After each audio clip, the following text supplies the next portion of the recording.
पहली बात तो ये कि जनाब कल कुछ सरप्राइज दे सकते हैं आपको चेयरमैन तहरीक इंसाफ, उसके लिए आपने क्या सोचा हुआ है? क्योंकि कुछ भी हो सकता है उस्मा साहिबा बीइंग अ गवर्नमेंट।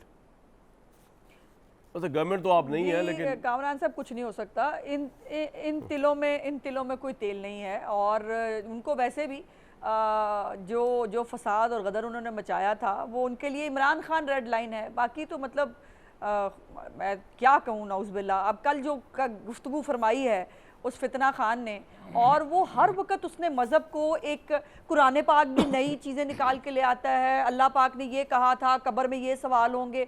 और जब हम ये कहते हैं, हमने उस वक्त भी वज़ीराबाद वाले वाक़े से पहले भी यही गुजारिश की थी कि मत करो इस तरह से, मज़हब का तमाशा मत बनाओ, मज़हब को अपनी सियासत का टूल ना बनाओ। अब ये जो तकरीरें वो कर रहा है, मुझे बताइए, अब जो कल उसने जो दो जुमले, मैं तो वो रिपीट भी नहीं करना चाहती, जो दो जुमले उसने कहे हैं और अल्लाह पाक के फरमान के साथ वो खेल रहा है, ये क्या तरीका है? ये बातों को, चीज़ को कहाँ ले जाएगा? लेकिन ये जो है वो, ये बात दुरुस्त है इजहार साहब की, वो कुछ भी कर सकता है, लेकिन वो कुछ भी करने वाला जो उसके मेरे ख्याल है काफी ठीक है, आप मेरे साथ रहिएगा, मैं इस पर जरा एक राय ले लूं। गए हैं। बाकी जो फन के अंदर जहर है वो बाकी भी निकल जाएगा। ठीक है आमिर साहब, आपको लगता है कि चेयरमैन तहरीक इंसाफ ने पहले भी मजहब का पत्ता यूज किया और शायद कल भी करने जाएंगे? आपको ऐसा लग रहा है?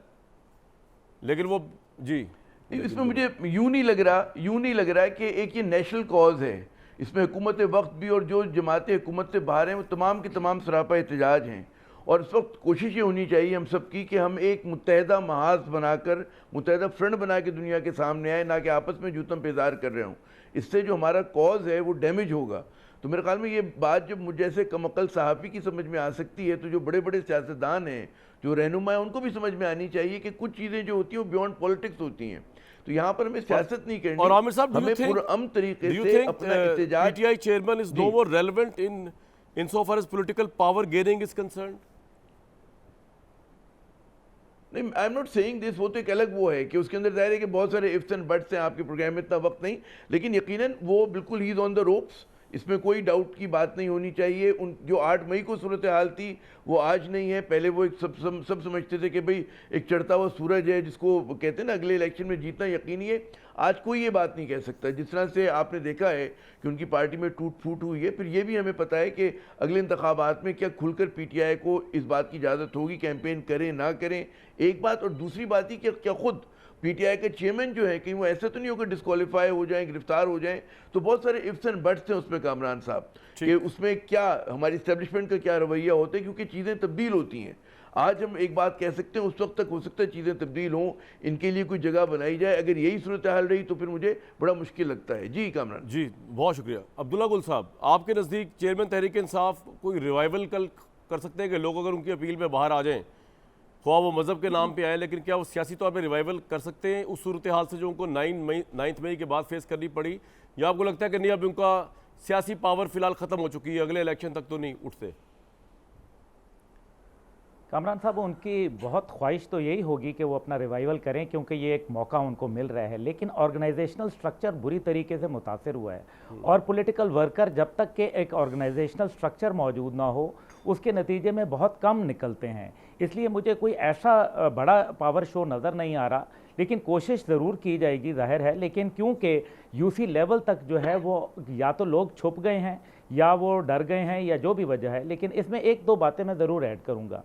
वज़ीर आज़म साहब की मुलाकात हुई जब फ्रांस के सदर से, तो बहुत उन्होंने खुशगवार अंदाज में मुलाकात की। मेरे ख़्याल में इससे हमारे कुछ जज्बात मजरू हुए हैं।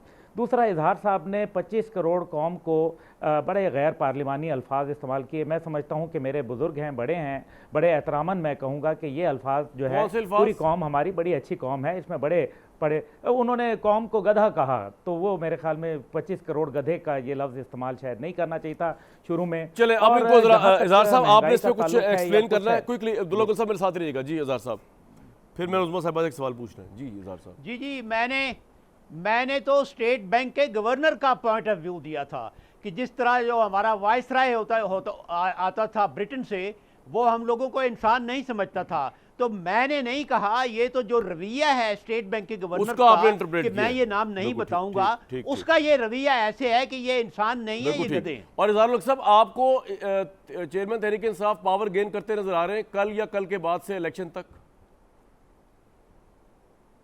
जी बिल्कुल, उनकी पावर तो है या नहीं है, लेकिन गेम उनकी ज़रूर है। वो ये कहते हैं कि मैं माइंड गेम का भी माहिर हूँ, वो बहुत सी गेम्स के माहिर हैं, और अभी तो उन्होंने बहुत कुछ छुपा कर भी रखी हुई हैं।